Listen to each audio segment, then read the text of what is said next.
starting the session. Yep. So good evening all. I'm Dr. Sanket Nivale, representing Medical Affairs at Emcure Pharmaceuticals. Today, we are again gathered here to listen from our eminent moderators and chairperson on the background of No Thrombosis workshop series in acute ischemic stroke, the brilliant and the different with unique cases that we come every month in terms of giving an insightful addition to the science, to the exposure, to the understanding of managing acute ischemic stroke. With that, I'll take my privilege to introduce our key chairperson today. We have Dr. N.R. Ichaporia, sir. Sir is a director, neurology at Sahyadri Hospital, Pune. He is first neuro ICU and neurointensive care of Pune. He has been a pioneer in thrombolysis treatment for stroke in India. More than 300 public lectures and workshops on stroke. Member of the Indian Stroke Association and the organizing president of StrokeCon 2012, the organizing president of ISA Stroke School. He is the ex-president of the Society of Neurosciences Pune and ex-president of Maharashtra Academy of Neurology and founder of the Pune Stroke Group.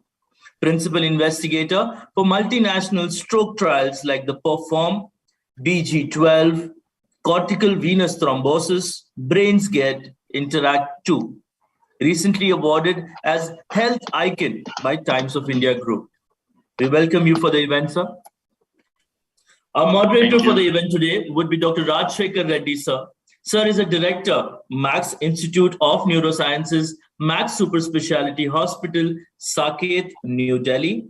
Sir has been in Fortis Hospital, which is the Ranbaxy Group company in Noida from Jan 2005 to May 2006. He has 23 publications in national and international journals, participated as a speaker at multiple national and international platforms. Sir, we welcome you for the event. Thank you, Sanket. We have our first speaker today would be Dr. Venkatesh Shivraj Bolgave, sir. Sir is an associate professor in Department of Medicine at RGMC, Thane. Multiple publications in national and international journals and is interested in poster presentations at BNA in 2015. And sir would be presenting us today a case on acute ischemic acute stroke management, gray zones. Our second speaker for today would be Dr. Vinit Banga. Sir is a senior consultant neurology and neurovascular intervention at BLK Max Hospital, New Delhi. He has won the award for Best Poster at IronCon 2018, scheduled in Raipur. Gold medal in internal medicine, poster presentations at IronCon 2015 and 16, participated in Iron Barbecue Quiz at IronCon. Sir, we welcome you for the event. And with this, I now like to hand over the session to our chairperson, Dr. Ichaporia, sir. Over to you, sir. Thank you very much for the kind invitation and to take part in this very, very interesting series. This is the second part. The first part was very interesting. We had some fantastic cases and we had a lot of discussion which went on into the night and we had to actually stop it. And Dr. Rajshekhar Reddy was also there and he participated very actively in the discussion. So I welcome him once again. And so today we have two very bright and very young speakers, and we shall see what their cases have to offer, and then we can discuss them threadbare. Dr. Venkatesh, would you like to start? And welcome to the show. And it's a pleasure to have you. And we love to see young, bright people like you presenting cases and sharing your experiences. So perhaps you could start. Good evening, sir. Can you hear me clearly? Yes. Yes. Okay.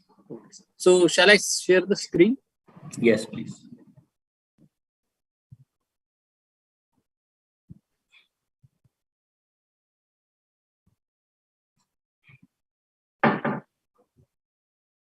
So are you able to see clearly? Yes, yes. Okay. So good evening all. I first of all thank you everyone, and I would like to present the practical groundwork cases what we see. I work in Thane and I do freelancing, so visits multiple small hospitals and get calls. And as we know, many patients as a primary health facility go to the nearest hospitals, and from there they are subjected to, depending upon their facility and affordability, they are subjected to higher centers. So I begin with my case. This is recent case. He is a 71-year-old male with no past history of diabetes, hypertension, dyslipidemia, coronary artery disease. He is a chain smoker. He had presented with right hemiparesis in December 2021. The symptoms had lasted for just 10 minutes and he had recovered fully. He was admitted and was evaluated in nursing home with MRI showing left MC a tiny cortical infarct. Angio was not done and he was started on dual antiplatelets, but he had poor compliance. He had left the medications after 15 to 20 days. In February, that's 22nd February, he again presented with acute right hemiparesis. The time of onset was approximately 12 p.m. His symptoms lasted for about 30 minutes and there was complete recovery. He went to a general practitioner from where he was asked to get MRI brain done with diffusion weighted and CT plane was done. With this MRI, he got admitted to a nursing home from where I had got a call. So this is the MRI diffusion and we can see a tiny infarcts, which is one is cortical and other is in white matter subcortical. Tiny dots we can see. So practically this is rather than a TIA, though there is clinical complete recovery, as there is a MRI showing infarct tissue. This is ischemic stroke with complete recovery, what we can say. So these are a few questions I will be asking along with my presentations. So many times this discussion on TIA and minor strokes goes on. So, and that is defined by diffusion weighted images changes.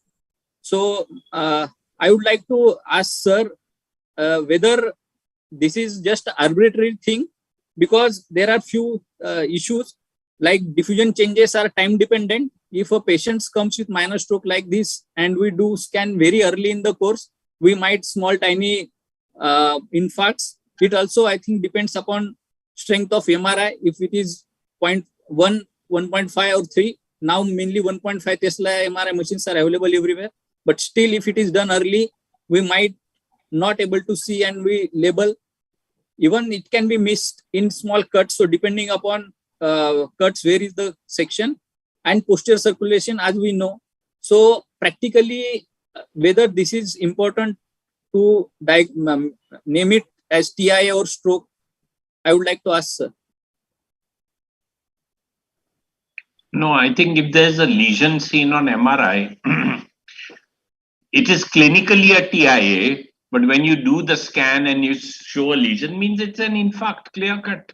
So if you get a MRI done early in the course and it doesn't show, Yeah, and if after some time it shows, sir, then what? Yeah, yeah. It may take a few hours. Yes, sir. Because MRI early, very, very early, ultra early, may not show.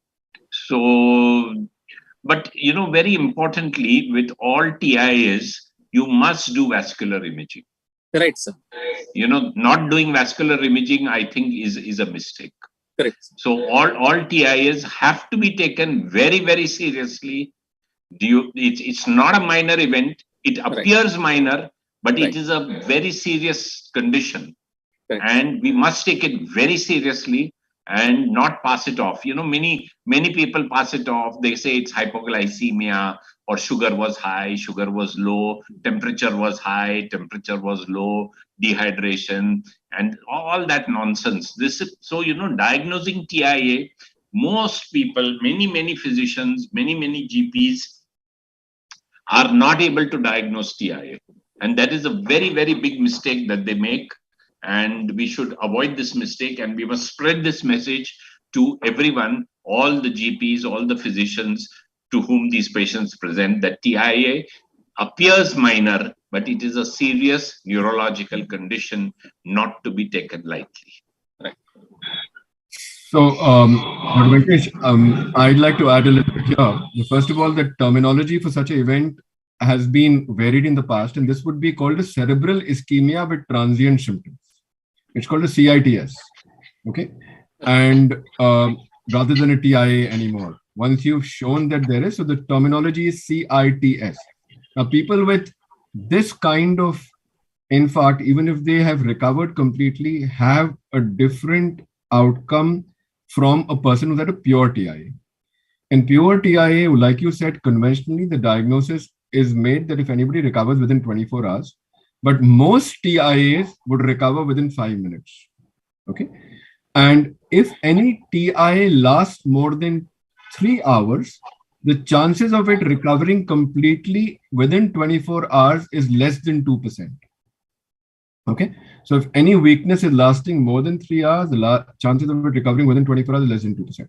So we have to understand that most TIAs, be it hemispheric or retinal, are likely within 5 minutes to recover. The ABCD2 rule applies. We look at that and we look at the risk factors for recurrence. The second is, in your case, what is important is that both the TIAs have occurred in the same territory.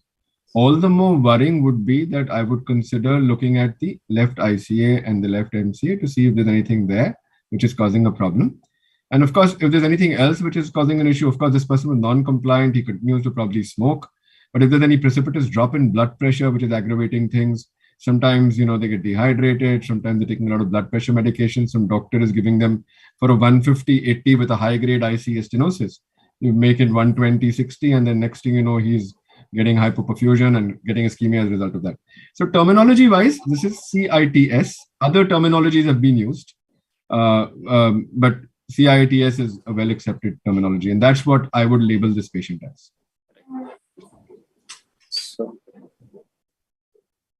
So as usual, he was admitted. On examination, power was 5/5. And as Sir has said, the ABCD2 score was 4. So he was started on dual antiplatelet. As an in nursing home, he received, before I saw him, he had already received ecosprin 150 milligram, clopidogrel 75, and Clexane as usual. Everyone continuously asks, and they eventually tend to give Clexane as an emergency measure in all nursing homes and many other hospitals, and also statin he had received. So this was the thing he had already received when I saw the patient. And as there was same territory was involved, I had suspected severe stenosis in the left ICA or in the distal ICA or MCA.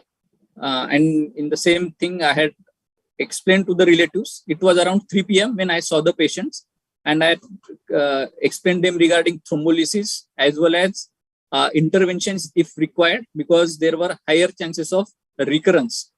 And after doing that, I told them to continue with dual antiplatelets and full dose of statin. And as I explained them, about 15-20 minutes, I explained them, and I just went outside, and immediately they called me, nurse called me and said, patient again had a stroke. So this is the patient.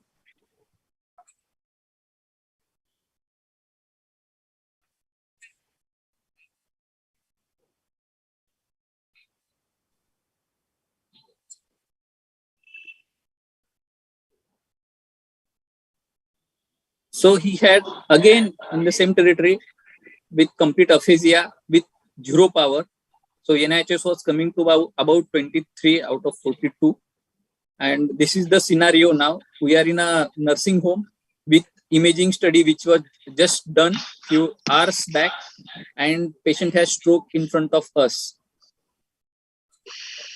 So this is the scenario, and as I had explained to the relatives were all aware of the scenario, and there were some issues which I want to highlight. So whether this recurrence we will take it as ischemic or hemorrhagic stroke. This was important because I had told them classically about time is brain, and you are wasting 5 minutes also will cause loss of neurons. So what will take clinically if there is a recurrence of a TI in front of us, it will be taken as ischemic stroke only, I think. Or do we need to do a repeat imaging? This will be a question again. Dr. Venkatesh, Yes, this sir. was after you've loaded with the antiplatelets? Yes, sir. Yeah. What had happened? Since they had got provisional report, which has already mentioned ischemic stroke. So patient already had received 150 milligram ecosprin, 75 milligram clopidogrel, and 0.4 Clexane. Right. So you didn't do the loading of 600 milligrams of... No, because it was done before I reached there, sir. Okay. All right. Okay. It was managed as a routine stroke kind of. Okay. All right. No, because the thing is that the loading part of it, again, in lower ABCD scores, if your ABCD score is 4 and above, that's fine. But lower ABCD2 scores, you're supposed to give only solitary antiplatelet, which is 162 to 325. And if you have a high above an ABCD2 score, which is high risk, then higher risk of recurrence, then you do the dual antiplatelet routine. But I think that once you've given antiplatelets and a shot of Clexane, and if the NIHS is as bad as 23, I would probably recommend that you quickly at least scan the patient once to make sure there has been nothing major which has happened. You're right that likely chances are this is still ischemia only, but I would probably be very cautious about wanting to do. Now, capsular warning, this is not the territory for capsular warning from what you've shown. No, this is just a question I had kept, sir. Sure. This is not for capsular warning. Because, sir, the issue was where I had seen the patient, if I wanted to get an imaging done, it would have lost more than 45 minutes. I understand, but this is a tricky situation because once you have given dual antiplatelets as well as this thing, then the chances here are that it would still be ischemia. But the degree of worsening, the NIHS is being that high, would worry me if it abruptly happens. And obviously, one of the things is wait for 5 minutes and see if he recovers. Nothing like that. And if he recovers, then your answer is there that this can't be a bleed, right? So one is to wait 5-10 minutes and say, hold on, let me just see if he gets better immediately. And that's one way to do things. And the other thing is that if you have a scanner which is handy, I mean, see, logistics that if you take 45 minutes more to do a CT scan, it's a challenge. And I understand where you're coming from. So I think that if I have such a situation and if I have a scan available and I wait for 5-7 minutes and I see that he's not better, I would certainly take him for a scan before I do anything further. But in this scenario, sir? So look, 45, like I said, if you see by and large, crescendo TIAs or TIAs or, these capsular warning syndromes tend to recover very fast. Okay. They have profound weakness and they'll get out of it. They'll get again. So you have to see, was there any hypotension during that time? Put his head end down, make sure that you've at least done a carotid examination, seen if there's any significant carotid bruit which is happening. Put the head down, hydrate adequately. I mean, hoping and praying that this is not a bleed while you're doing all this. And if it recovers, then you know that this is likely TIA. So that is my other thing. To go in and to thrombolize in this situation without doing a CT scan immediately, if the patient recovers, my answer is there. If he doesn't, then I would be very cautious. I would still worry a little bit. It's a difficult call. I agree with you. Yes. Because what had happened, I had told relatives and they know that now this is going to be about 45 minutes to 1 hour delay. That was the situation, sir. Sir, Nasli sir, would you like to comment? Because, sir, I would agree with Rajshekhar. I would like to do a scan. Okay, let it take 45 minutes, but I wouldn't thrombolize. Already Clexane is on board, and I'm scared, really. So do a scan, CT scan, fast as soon as you can. So in case of capsular warning, if patient already had 3-4 why episodes, are you saying capsular warning? This is not a scenario. I'm just considering a scenario, sir. If a patient has a capsular warning kind of picture and he again strokes in front of us, then whether again we'll repeat imaging and do, or No just need. since he already had 3-4 episodes and we go just ahead and then thrombolize. Then If you you can see a thrombolize. patient with a significant neuro deficit in front of you, you have to thrombolize. It's Venkatesh, not a TIA. TIA is always a retrospective diagnosis. Right. When you see a patient with a weakness, it is a stroke. And if it is a stroke, you have to treat it urgently. You cannot say that it is a TIA. When you Right. see a patient with a deficit, you cannot say TIA. Okay. TIA is always retrospective diagnosis. Venkatesh, So I here think, I would, yes, I know it is difficult to mobilize the patient and take him to the scan. It will take half an hour, 45 minutes. But I would do that. And maybe if I think of thrombolizing, I'll take the ampule there and in the scan, give him thrombolysis if I think it is okay. Of course, I would be scared because the Clexane is on board. Low dose, but even then it's on board and dual antiplatelets are already in. So the risk of hemorrhagic conversion is higher, but it's not really a contraindication. So, and the deficit is severe. And at the same time, I would do a vascular imaging because, his NIHSS is severe.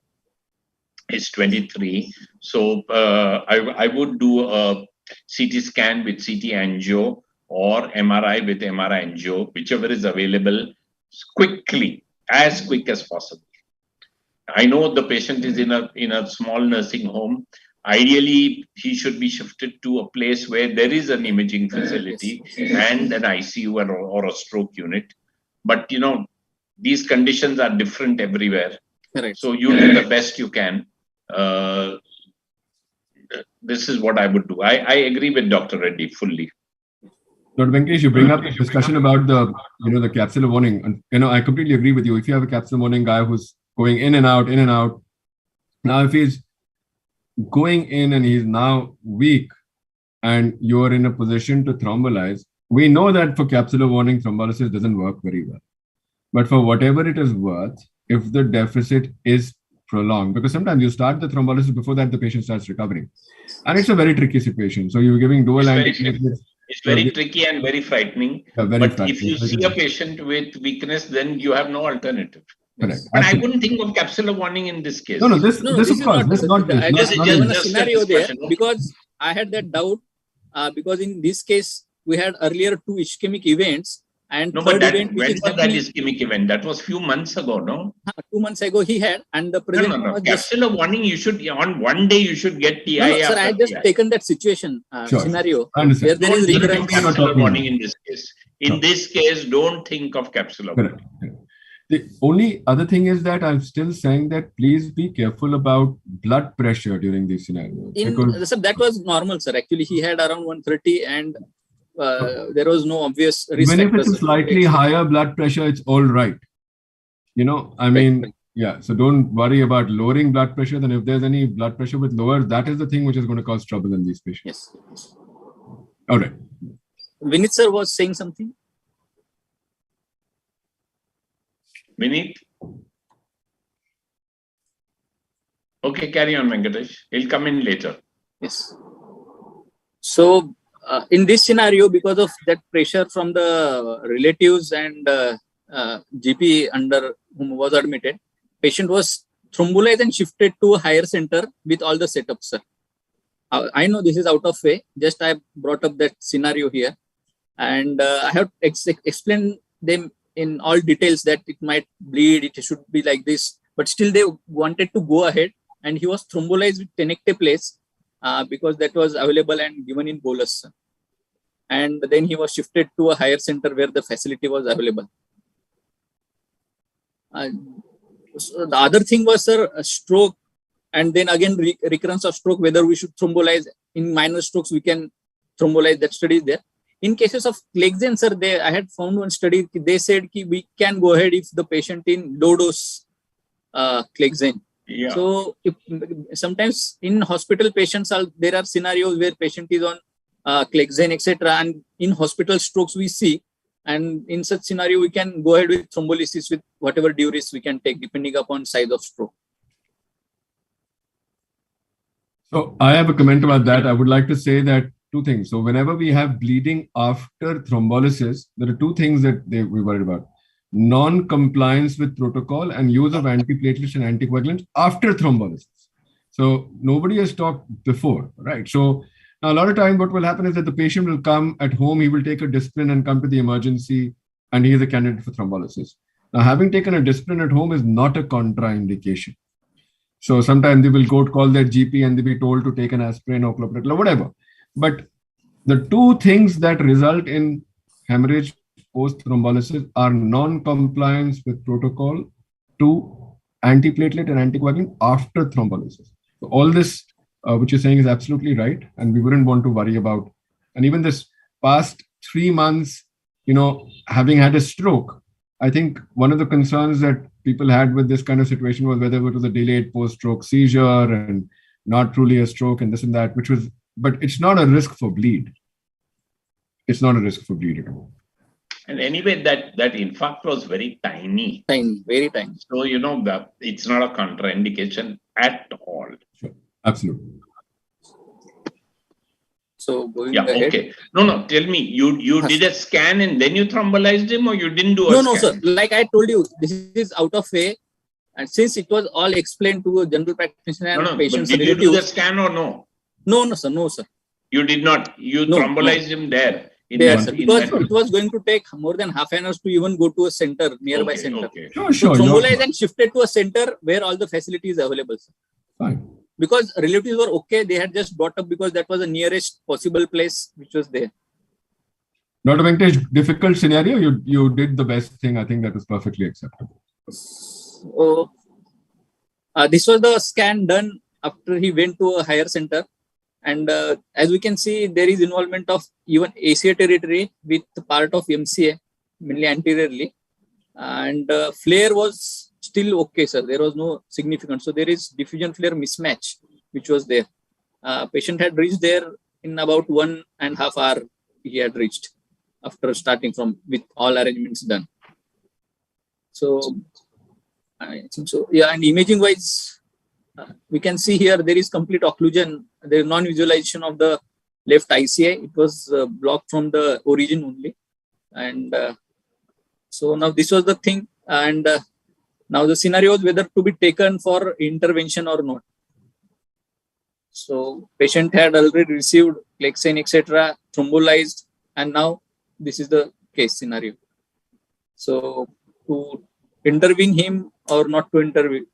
No, So you now should. he's There's no question about not intervening, sir. non-intervening. Core is very small. I don't think it's a large core. Should right away go ahead with the mechanical thrombectomy. Correct. So, but there for arrangements, etc., in whatever higher center they had went, it took around again 3-4 hours more to one. It was around 8 hours when the patient went ahead with intervention. And this was the DSA. And as we can see and expect that there is complete occlusion from the origin of left ICA. And they had stented the left ICA nicely. And this was the scenario after stenting. I see. So there was tandem occlusions which we can see in the ICA and MC and AC territories.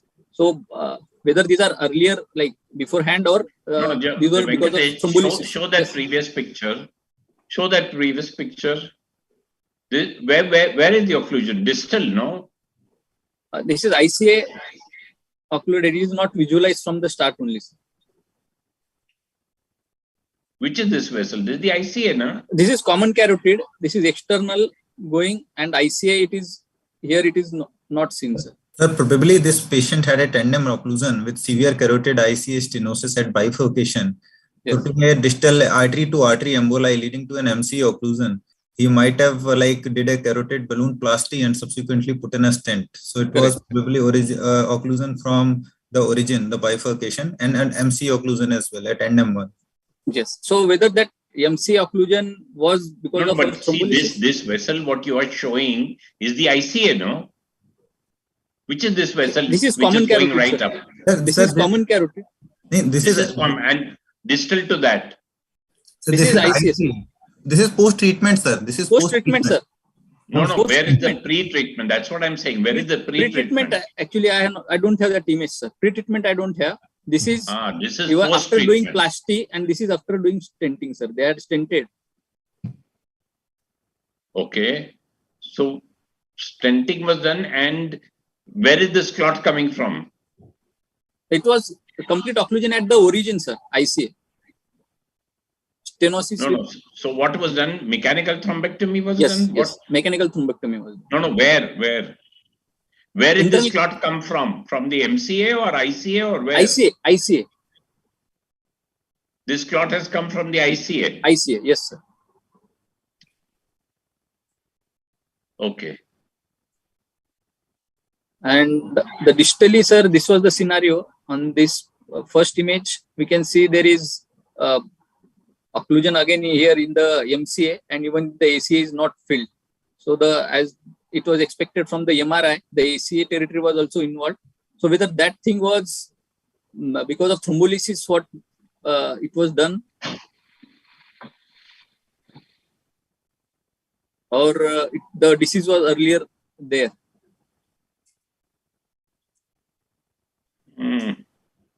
Can I comment? Sir? Yeah. With your permission. Yeah. So probably Venkatesh, what has happened is he had an ICA occlusion with an MCA occlusion. While opening the ICA, must have taken the aspiration catheter up through wire. And while taking the aspiration catheter up and sucking the clot out, it had got a distal embolization.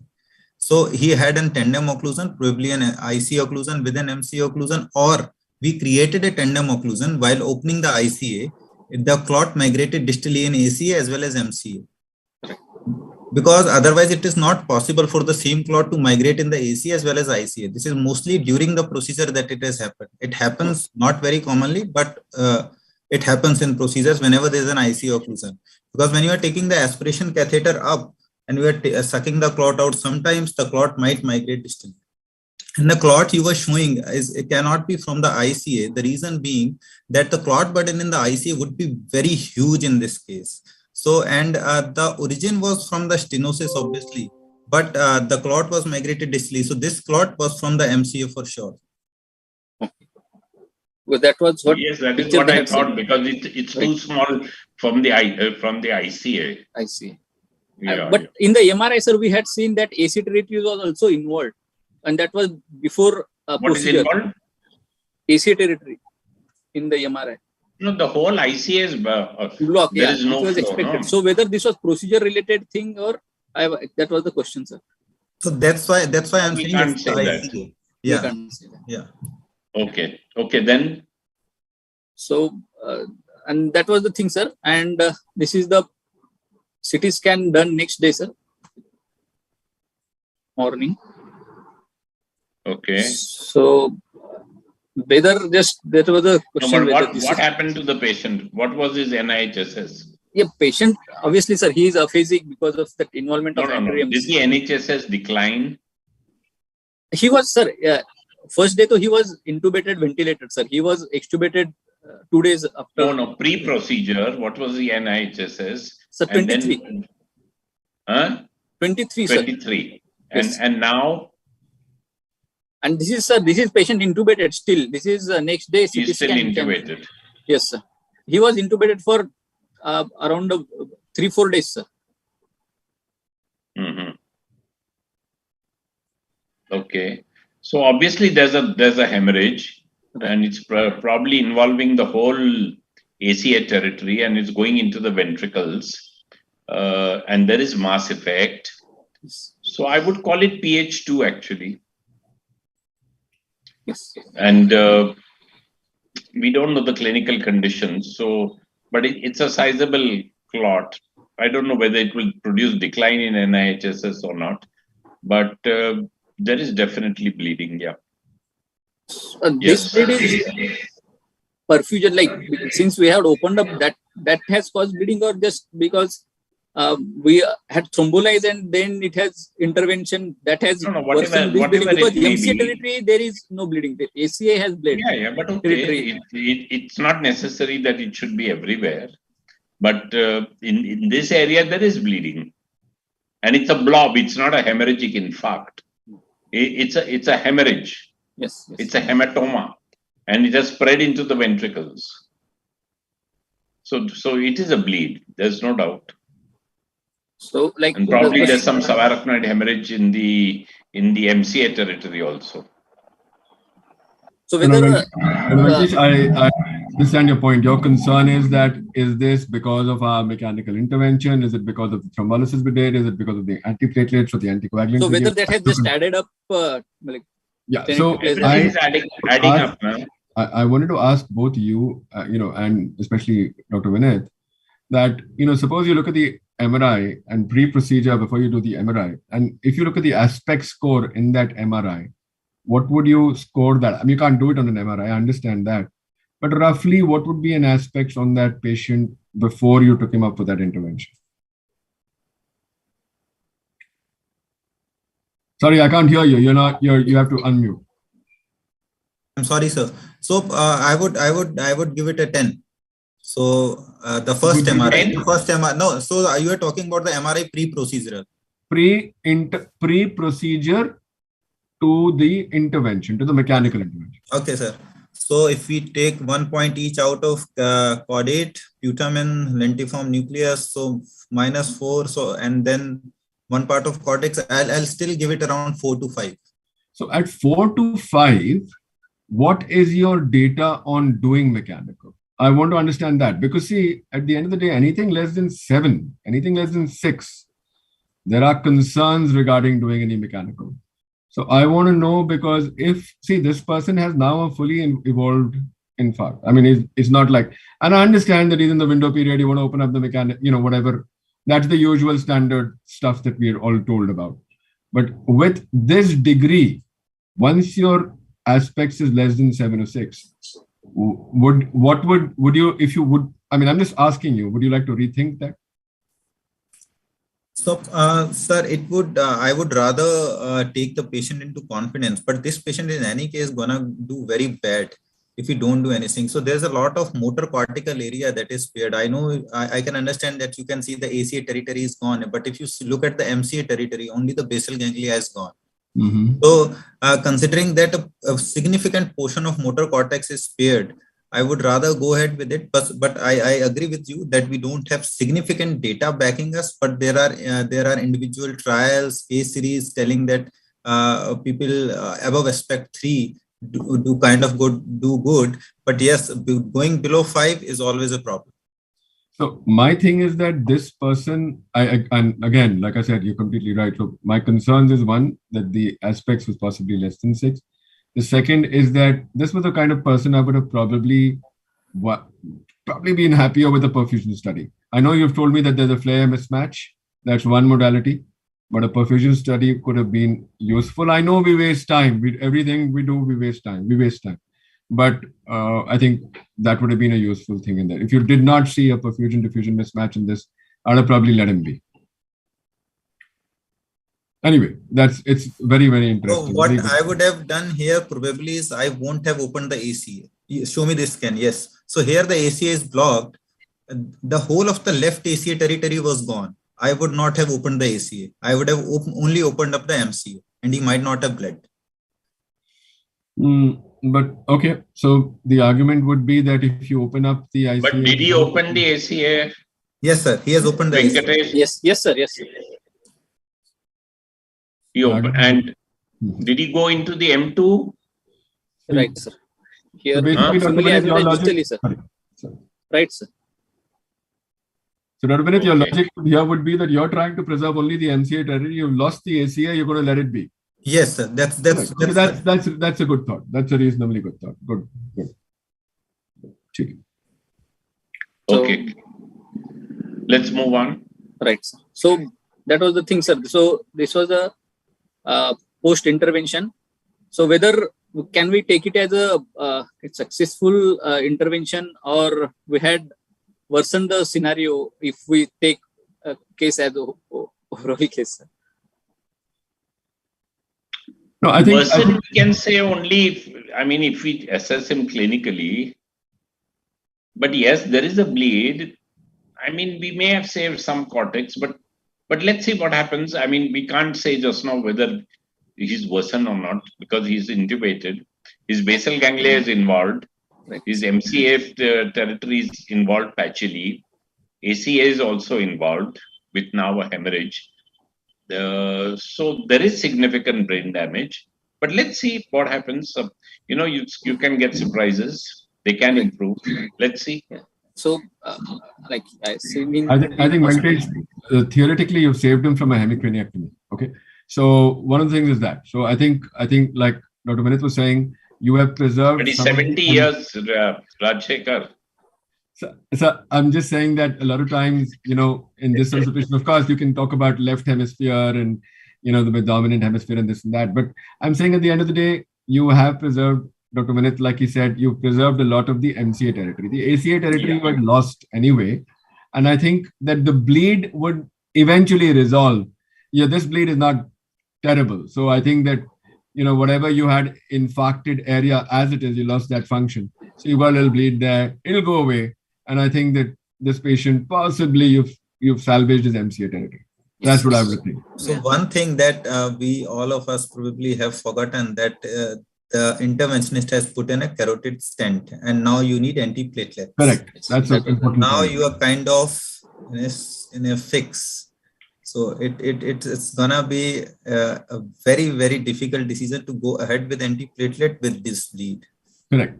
That's absolute, very, very good point. And I think that is something also you will have to possibly just hold off for a day or two and put him on the lowest possible dose and continue. That's what you do. Yes. Similar thing was done, sir. Like because of bleed, there was an issue and it was started with low dose of single antiplatelet and repeat imaging, and there was no increase in the bleed. He was extubated at day 4. And at time of discharge, around 12 days, he was in hospital. He obviously, patient relatives thought he would not survive, but he survived. That's why they were happy. He was conscious, though obviously aphasic because of involvement.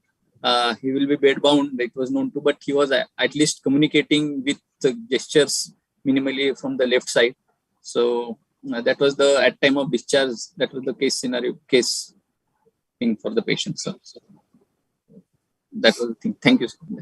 Excellent case, Venkatesh. I must compliment you, and the nuances you brought across were fantastic. I must tell you that was a very, very good discussion, and it was very nice. Very good. Thank you, sir.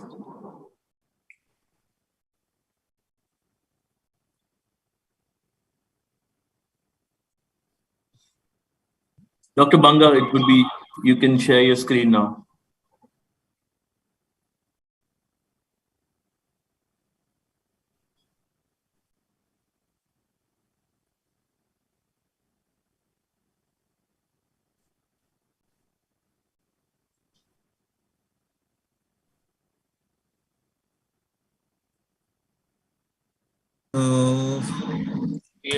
There are one or two points in Venkatesh's case, if I may just, take a minute or two. One is there is a long gap between the IVT and mechanical thrombectomy.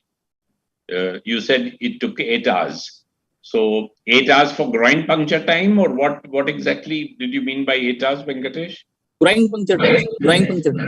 And how many passes did it take to open the vessel? No, I think so. Exact details, intervention that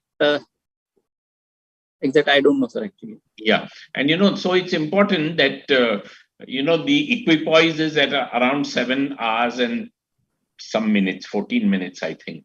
After that, the prognosis goes down, and it also depends on how much time it takes to open the vessel.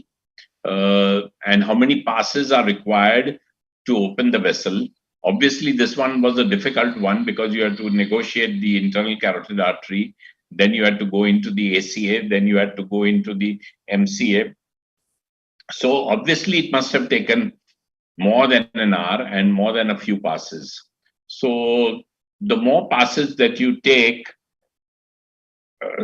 worse is the prognosis because you are damaging the vessel wall. And because you're damaging the vessel wall, there is more chance of ICH. and also, closure of the vessel. So time is very important. The groin puncture should be done within 6 hours.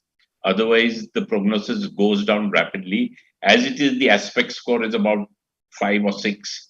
So we are pushing it even there. And now we are pushing it as far as time is concerned. And then we are pushing it for how many passes are required. So looking at everything, I would have thought that the prognosis would not have been good. And especially if that hemorrhage has occurred and it's gone into the ventricles. So obviously some more damage has occurred. We are left with a patient who's alive, but bedbound and hemiplegic and aphasic. So it's a big question mark whether really we have done good for the patient or not. These are the difficult problems with this stroke and mechanical thrombectomy. They are alive. We probably saved them from a hemicranectomy, but they are still vegetative.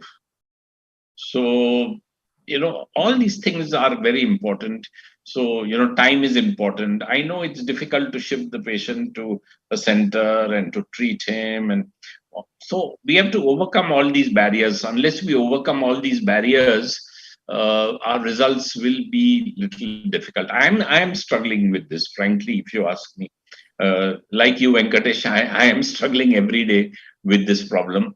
And how to reduce time, how to get the cath lab in place, what devices to use, how quickly you can open the vessel, how few passes are required. All these things all add up and determine the prognosis. So these are all factors which you have to think about. And of course, costs. The cost in ICU, on ventilation, for using these devices, doing MRIs, it easily goes to 10, 12 lakhs. So, families do suffer from. So actually, sir, I had not explained that the time required was so high because he was shifted from a higher center to a lower center where cath lab was available. In that, again, they had lost 2 hours. Exactly. Because the cost initial given to them was 12 lakhs. 12 lakhs. Yes. Yeah, so I know. So, it is the drip and ship model. The drip and ship model always has less better results than a mothership model. So, where you keep the patient. This dripping and shipping also wastes a lot of time, getting the cath lab in time. So, the mothership model and a stroke unit model definitely works better. And, all these trials which were done, all these 5-6 trials, they were done with mothership and also, very good systems of care. And we are trying to replicate this in a developing country. I'm finding it difficult, frankly. I don't know. Vineet, what do you think? Sir, what I personally do is I'm not saying that's the ideal or anyway standard, but what I personally do regarding the cost, if I am not able to open the artery or if the patient doesn't do well, I do charge only for DSA. I don't charge for mechanical thrombectomy. But who's paying for the device, yeah? Yes, sir. So I usually use, I usually have one or, so this is off the record. So I usually have 1 or 2 in the spare. If the patient doesn't do well, I use that material and I don't charge anything for the patient. So last week I did a mechanical. I was not able to open the MC. I charged only 30,000 bucks for the DSA. That's it. Nothing for mechanical. That's very good of you. But all this jugalbandi we have to do. Yes, sir. I mean, we have to be innovative. I'm not blaming you. I'm just saying that we have to do all this jugad business. Otherwise, how are we going to progress in this field? Yeah, I'm facing a lot of roadblocks. So I'm sure you are also facing, and Rajshekhar, I'm sure you are also. So we have to overcome this and use some innovative method to, reduce time, reduce costs, get more efficient, get the cath lab in time, get the scans in time. All these things, get the mothership model working. Oh my God, there are so many obstacles. But yeah, we'll overcome them. it's a learning curve, and I mean, each one is doing his bit. I'm sure we may not succeed in the beginning, but ultimately we'll get it. Okay, Vineet. These are my views. Rajshekhar, you want to say anything? No, sir. Let's get ahead. No worries. Let Dr. Vineet present. I think it was an excellent case. Good evening, everyone. First of all, I'd like to apologize for the late joining. Stuck in the jam. No problem. You are in time. I would present a case not as twisty as probably Venkatesh presented, but a bit uncommon to begin with. So we had a 60-year-old female with no history of any comorbidity in the past, other than hookah smoking in the past. She did not have any other addiction as well. Presenting to us with left hemiparesis with facial palsy and dysarthria. And the window was around 1 hour 25 minutes. We immediately activated the stroke code. The NIHSS at admission was 9. And this was the scan. Pretty much good looking scan, aspects of 10. And so we decided, let's go ahead with the thrombolysis. So this was the perfusion. So as an institutional protocol, we go for a CT, CTA, and CTP in all the patients, unless we consider it to be a posterior circulation, which we obviously get to know after we are done with the CT, CTA, CTP. So this was the perfusion. We can see there's an area of mismatch involving the right MCA territory, probably in the M2 division, not exactly in the M1 division. So, and I'll go ahead with this is, so this was the NGO. So the NGO was showing a distal M2 occlusion, as was evident from the CT perfusion findings. So the arc and everything was quite clear, nothing wrong with it. So what do we do next? Obviously, we decided thrombolysis, but should we proceed for mechanical thrombectomy, or is it too distal? So I would like to have the opinion of the house. How many of you would go ahead with mechanical thrombectomy, and how many of us will probably wait? See, if you see the results, M2 is level 2A or 2B, I forget. I think 2A or 2B. And there is an equipoise between thrombolysis and mechanical thrombectomy. So the data is not very clear whether we should do thrombectomy in these cases or not. More distal the clot, IVT works better than more proximal the clot. Smaller the length of the clot, more porous the clot, IVT can work, especially, you know, now we know that tenectase is better than alteplase for LVOs, especially distal. So it's not clear. I mean, if it's a person like Vineet Banga, I think he'll go in for a mechanical thrombectomy, which I'm sure you did. But there is an equipoise in this situation. So I agree with you, sir. So, but I decided to put the restless interventionist in the original neurologist under control, and we decided to wait after the thrombolysis. So okay. I thought it is too distal, and I'll probably wait. And so I'll just show you the video. The video was not playing here, so I'll show you the video. So this was the patient. Can you see the screen, sir? Yes. So this was the video after thrombolysis. Mataji.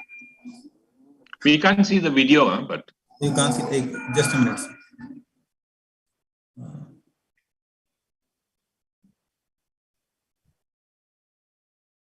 Do I need to share again? Your files are shared, but maybe you got to just share the video files separately. If it's not part of the PPT, it might not play always. Or you can just do share screen and we can see whatever is there on your screen. Yeah. Okay. You gave tenectase or alteplase, Vineet? Sir, alteplase, sir. Alteplase. Yes, sir. Just show you the video that it's playing. Okay.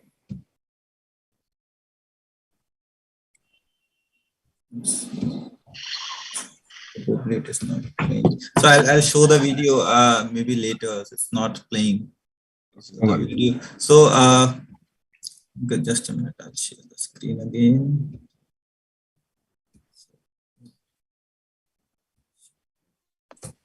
So the patient started to improve. So the patient started to improve. She had, so this was me examining the patient. The video wasn't playing, so I'll play it probably later. So she started to improve. She started answering my questions. The left lower limb started moving a lot and upper limb also improved significantly. The power at admission was 0/5, improved to 3/5. She started responding to questions which initially she was not. So we thought we are pretty much on the right track. But as we say, picture abhi baki hai. So this is not the end of the story. The story has just begun. So while I was standing next to the patient, I noticed that the patient had sudden lowering of GCS with one episode of seizure. Now, what would we assume? Probably and immediately the emergency team activated the code blue. But when we examined her, the BP was okay, and we presumed that it might be a bleed. Like that's what I guess anybody else in the house would be. So we presumed that it's a bleed. But what we also examined was that the patient now, who initially had a left hemiparesis with facial palsy, had developed right-sided hemiplegia with global aphasia and an altered sensorium.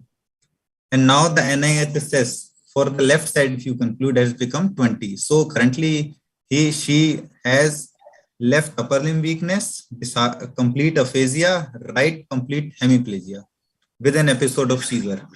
So I thought there is definitely something wrong, because if there would have been bleed, the bleed would be in the involved territory because of reperfusion, and it should not happen on the left side usually. So we decided that let's go in for the complete protocol again, and probably she had developed another stroke or something else, which we don't know. So that's what we did.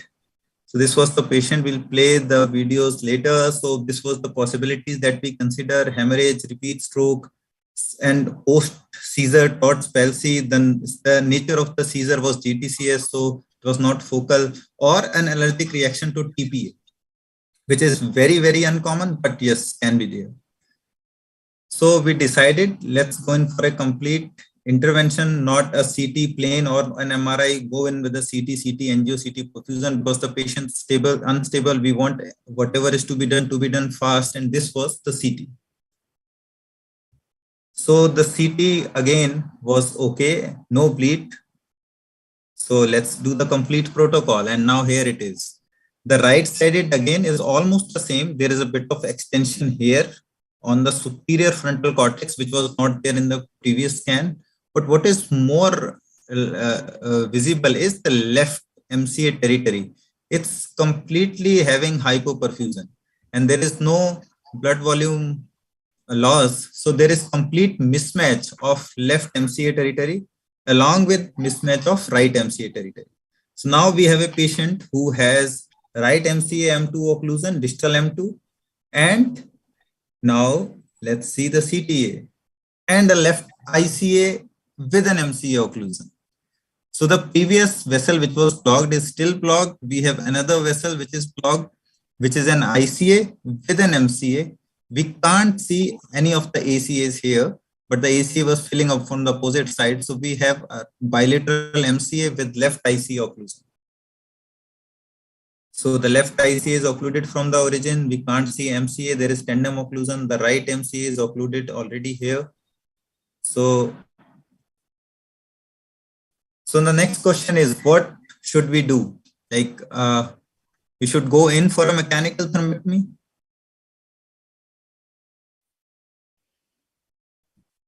We have no alternative. So we went in. So, but which side to open first, left or right? So because right, which is the new side? Yes, the left one, sir. The left is the new side. Yes, sir. I think go in for the left. Yes, that's what we decided, because left is bound to have more morbidity or mortality in case the patient survives and develops infarct. And moreover, we initially decided that we'll not go in to open the right MCA. So we decided, okay, we in any case decided not to open the right side. We'll go in and open the left side. And this was the angiography pre-mechanical thrombectomy. The ICA is completely occluded just after the bifurcation.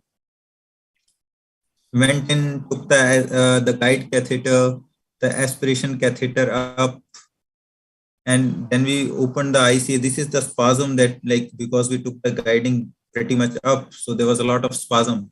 We also see there's this PCOM, good PCOM, but the right ICA distally is still occluded. We opened the ICA distally, the supraclinoid portion. Then we found the MCA is occluded in the M1 segment. We went in, deployed the stent, did everything that we could. And this was the aspiration catheter. We took the aspiration catheter right up there at the mouth of the clot, and this was how it was it.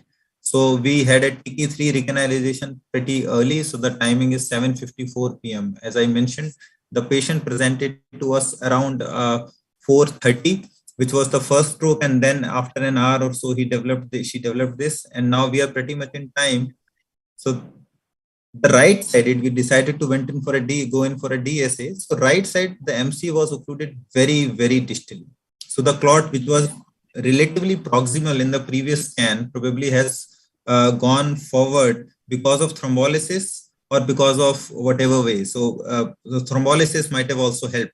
So now on the right side, the occlusion is very distal. Moreover, it is in the territory which is not going to affect the functional outcome of the patient. It is in the inferior MCA division. Probably she'll have some amusia or whatever, a bit of neglect, but nothing more than that. And this was the MRI next day.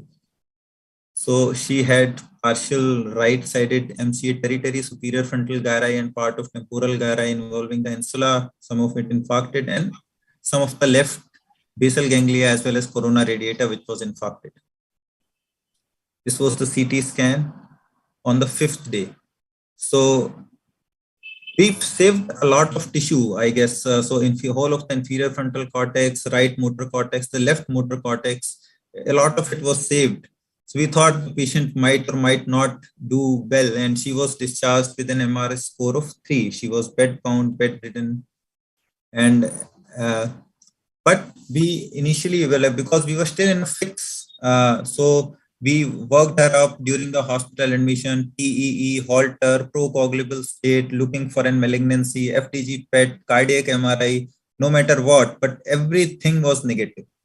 So we still don't know, and I would like to ask sirs, what do you think is the possible etiology here, that the patient had a restroke or another stroke, I'll say, during thrombolysis? No, I don't know. It's very unusual, amazing case. Amazing. Yeah, I think you've done a great job. You've done a great job. I don't know what we would have done, but TE, everything was normal, you said. Yes, no? sir. Yes, sir. Everything. Cardiac MRI, TE, Holter, procoagulable workup, malignancy workup, FTG PET, everything was fine. I think the hookah got her here. Maybe, sir. So, but what else? There's no other risk factors, no? So one of the things that I want to talk to you about in this situation is, one is that it's very admirable that you managed to get that much done by a person who was from a background where they were smoking hookahs. I'm not saying that in a very elitist way, but just to say that this must cost a fair packet.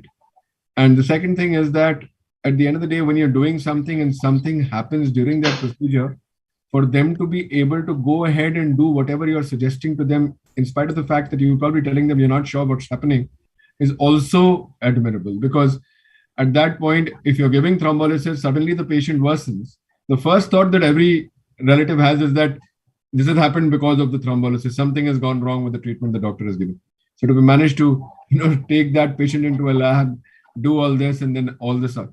The only thing it appears to be cardioembolic. you have bilateral territories involved at the same time. If I don't know whether you had anybody who picked up any atrial fibrillation in the emergency or anything like that. So Or sir, we did a halter, a long loop one as well. I understand. Yeah. So sometimes what will happen is that if a massive embolus, which happens at the same time, the other concern, like you said, work up for a malignancy, triple territory. This is not triple territory stroke in that sense, but if you have triple territory, then you would worry about malignancies. And the other thing is that an accelerated APLA, an antiphospholipid antibody syndromes, but her age group is not that. Those things are there. I think that at the end of the day, I'm thinking that if you have bilateral stroke of this nature, is she still on anticoagulants or what have you chosen? Sir. Yes, sir. So she is doing fine. This is her photo. So she is doing fine. It looks like a lot of farmer money. Yeah. So she belonged from a rural village of Haryana, and she was a panel patient. So she had to pay less, but they did pay. But as I was telling Nasli sir as well, if I am not able to open the vessel, if the patient doesn't do well, if I am not able to save the life, I don't charge anything for the mechanical thrombectomy or a DSA. I just put in a charge for a DSA, that's it. No mechanical thrombectomy charge. And I somehow manage the consumables that I use. So patient, if I am not able to open the vessel, if I am not able to justify the procedure, I charge only 30 to 40,000 bucks. That's it. But this is remarkable. She's now MRS 1 to 2. Yes, sir. So now she's sweeping the floor with her left hand. So it's really remarkable. Remarkable. Well done. Thank you, sir. So that was how she was 3.5 months. Currently, she is completely asymptomatic. She calls once in a while whenever there is a festival to do a WhatsApp video call, and this was through WhatsApp also. So I did. She visited once and then she didn't visit. She calls video, and these videos are also through WhatsApp. So and she did well. So I think what is the take-home message and the discussion here is that recurrence of stroke should be considered also while thrombolizing the patients, or we should not only consider about the fall in GCS. Examination is very important. While I was there, I could examine and see that there is right-sided weakness along with aphasia, which is completely different from what it was. If not for the close examination, if the GCS is too low, probably we might have missed and might have delayed the imaging, which could have led to poor outcomes. So requires obviously a detailed evaluation. We unfortunately could not find anything, as Dr. Rajshekhar sir said. We started her on anticoagulation. She's still taking that. So this was about it. Thank you very much.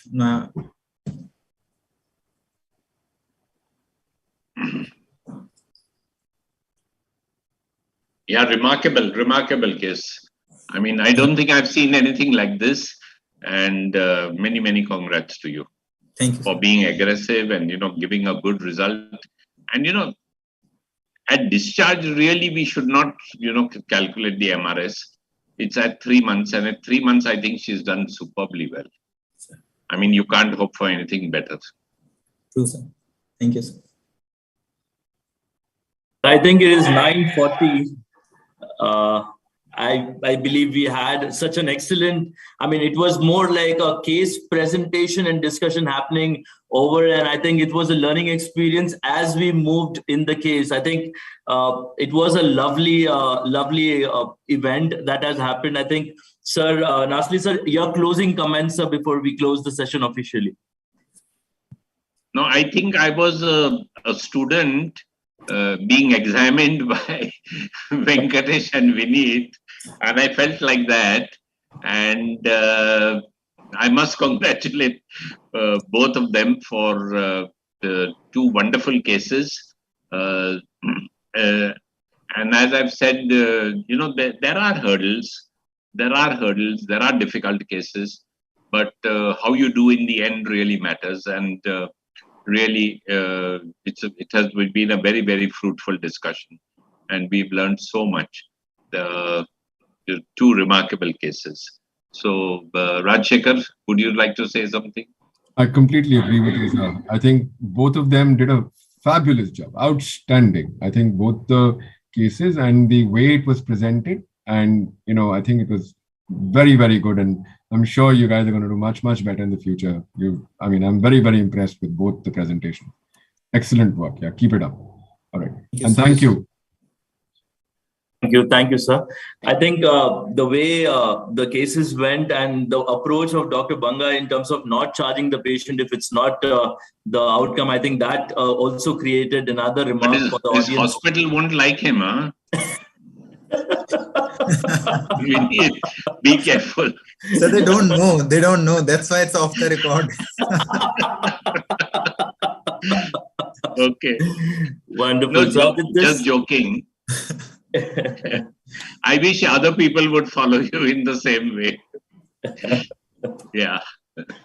So with this, I would officially thank our chairperson, Dr. Ichapuria sir, our moderator, Dr. Reddy sir, and our wonderful case presenters, Dr. Vinit Banga sir and Dr. Volgave sir, for giving us such an insightful discussion and learning opportunity today. We will come again next month and with some more cases and with wonderful discussion and maximum interaction for our audience to learn more and interact more. With that note, I thank each and every one today and for attending, even including our audience who had been there patiently listening to us. There are no questions from the audience, Ankit? No, sir. I couldn't see any questions coming from the audience. How many people attended? There are more than 300 listening to us, sir. Oh. So we better be careful what we say, huh? So it's all India, so it's okay, I believe. Okay. Great, sir. Thank you. I wish everyone good night and thank you. All right. Good night, sir. Good night, Dr. Ichapuria. Good night, sir. Bye, guys. Thank you, Dr. Venkatesh. Very good. Thanks so much. Take care. Bye. Thank you. Bye, Sanket. Take care. Bye.